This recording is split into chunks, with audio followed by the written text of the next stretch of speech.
Hey T-Bags, Cinrex77 coming at you today from my YouTube channel, and got a knife review for y'all today. Today's knife review is going to be over a knife that y'all probably seen a million videos on already.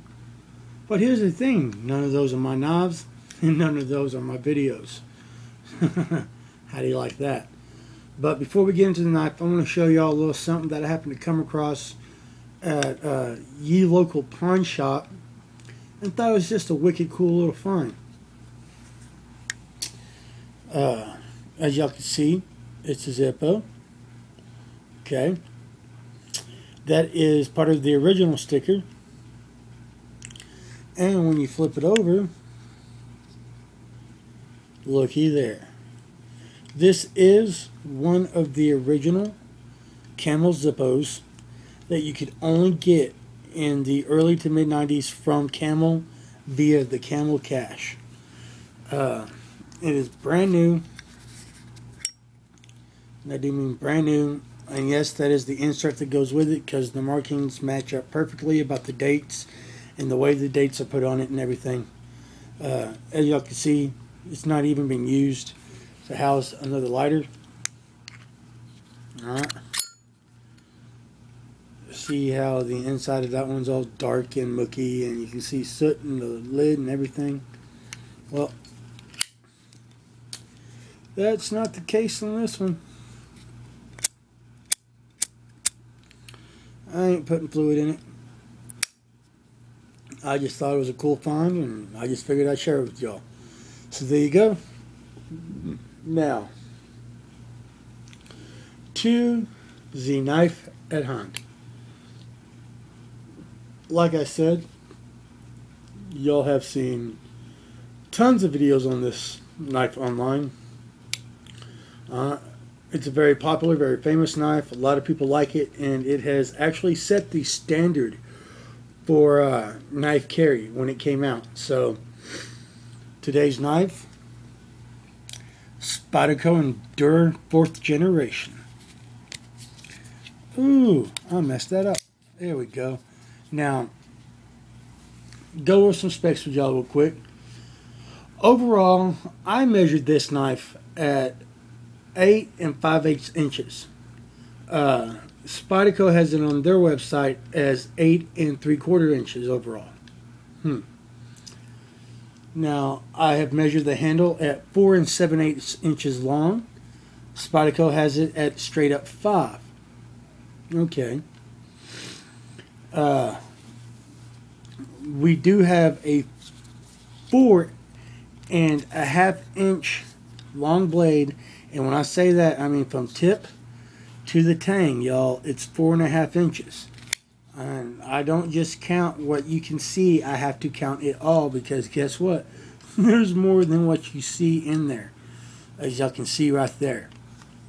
So 4 1/2 inches from tip to tang on the blade length, with a 3 3/8 inch long cutting edge, and on that cutting edge you have a 1 3/8 inch long spidey edge.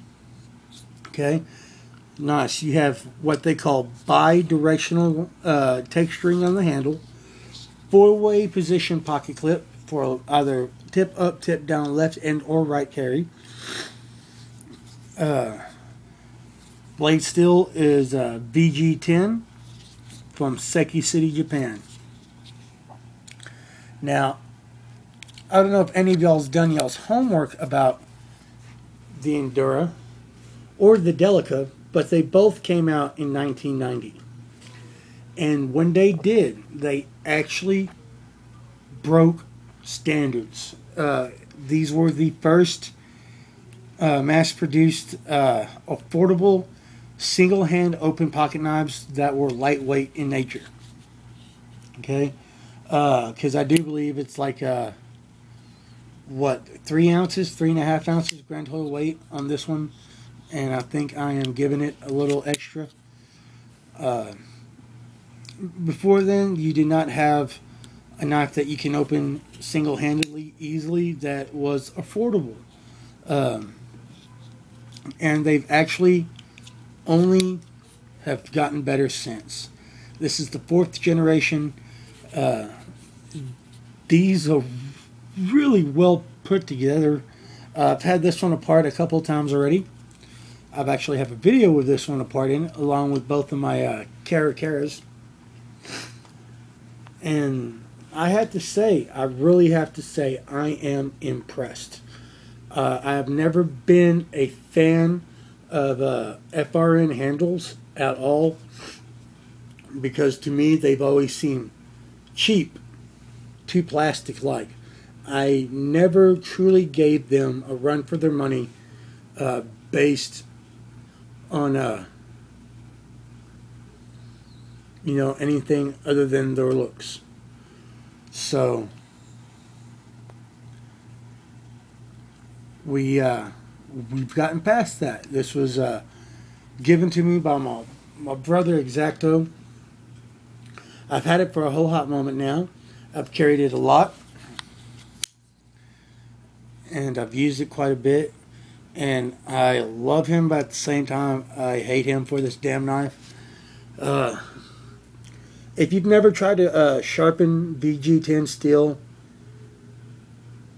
may I suggest drinking a 6-pack before you do, because if you want to get a good edge on this, like the edge of Sin or an Exacto edge, this VG10 can take a beating when it comes to sharpening. Look at you and laugh and be like, that's all you got? Yeah, this stuff, it took me forever to get this thing at least, paper slicing sharp, let alone hair popping sharp. I haven't reached that point yet, but I'm getting close. The serrations, however, I ain't going to fuck with those. Those are the Spidey Edge serrations, are the second set of serrations I've ever found that I like.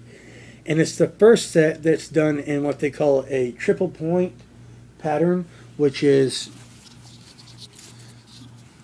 as y'all can see here, you got 3 points in a row.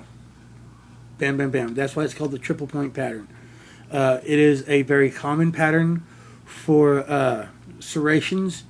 Not too many people have got it right. Spyderco was the first. And if y'all don't know, the only other set of serrations I've ever found in my life that I've liked as much as that Spidey Edge or the Vest serrations that CRKT uses. And I have to say, I like Spidey Edge as much as I like these, and I really love these. So, yeah. But anyways, brother, thank you for the knife, and, to hell with you for cursing me with VG10. Because I gotta have more, and I know it's going to be a bitch. Yeah, sharpen me, Daddy. I can't. You're too tough. Come on, Daddy. No. Yes, I'll sharpen you. Sorry, y'all. I don't know about y'all, but I do have a tendency to talk to inanimate objects from time to time. People think I'm crazy. But it's not as crazy as when I start talking to myself at work and answering myself. Y'all should see that. It's a blasty blast. But anyways, quick price on these. Now, I have found them as cheap as $50 and as expensive as $120. Now, the more expensive ones are the ones that will have the G10 handles and stuff like that. They do have a jigged bone Damascus version that runs in the neighborhood of about $250, I believe, is the average price I've seen on it. You can get it cheaper. You can get it more expensive, but like I said, $250 is the average ballpark price on that. But once again, I didn't spend jack squat on this. It was a gift from my brother. A gift that, like I said, is a curse along with it. Because once you get bitten by that Spyderco bug, you start to realize there's certain things like, I don't know, VG fucking 10 steel that sits there and pisses you off because it doesn't want to get sharpened right the fuck away. But once you get it sharp, it holds that fucking edge, man. I do mean it holds that edge. I've actually sat there and I did a little batoning with this just to see what I could do.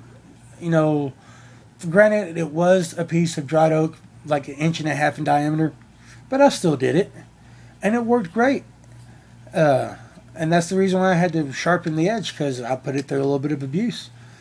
But here's the cool thing. What don't y'all see? Scratches. This thing did not get scratched up at all. As a matter of fact, the baton that I was using started to splinter and stuff like that. I have to say, y'all, I'm highly impressed with VG10 steel. Can't thank my brother enough for this. And then again, I can't cuss him out enough either because of VG10. If y'all get anything from this little review, I hope it's been entertainment. I really do. Hope y'all have gotten somewhat of an education. Comment, subscribe, all that good jazz. If my brother's lucky enough, I might leave a link somewhere in this neighborhood for him so y'all can go harass him. If I don't do it right away, I'll get around to it. But thank y'all again for watching.